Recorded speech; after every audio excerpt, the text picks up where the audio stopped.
Taku Ito, a previous winner here, like you said, Z, 2021, a 26-pound bag on the final day to win that event for his first title. As we bring it into the Dakota Lithium Screen Knowledge, we're going to keep an eye on Taku Ito all day today, not only because he's on camera, but because he is on the Classic cut line.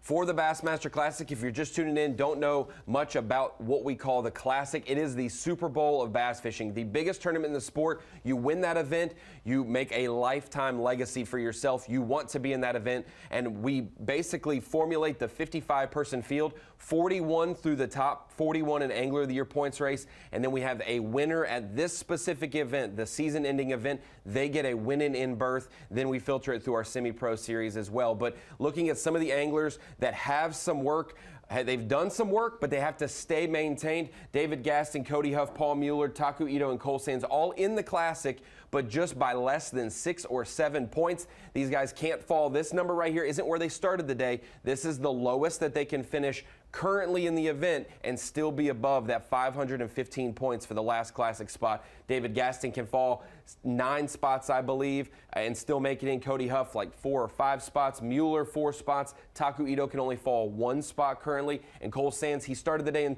29th. He has to be 29th or better. Now when we get to some big names that were down the leaderboard like we talked about yesterday, had huge days though, and were able to gain a bunch of points back. One of our most recent Classic champions, Jason Christie, wants to be at Grand Lake in Oklahoma. It's one of his home lakes. He is going to be a favorite in the Classic no matter where it is, but especially on that body of water. He snuck back in the Classic yesterday, 40th place, 515 points. He is tied for the last spot. Him and Matt Airy are 40th and 41st at 515. He holds the tiebreaker, which means, honestly, other than those guys I just mentioned that are fishing today that can fall down the leaderboard, he is sitting at home watching, and he is safer than all of them because he owns the tiebreaker over 41st, and the guys behind him, this is the scenario that has to happen. All of these things have to happen for him to miss the Classic after today or after Sunday's competition day. Jacob Porosnik would have to move above 40th, which would pass him in the points. Brian New, who is in 37th starting today, has to finish 12th or better, and then a non-points qualifier would have to win this event to bump out Jason Christie. When we get to that, we talked about Porosnik. He started the day 43rd in AOY, a few points back behind Jason Christie and Matt Airy.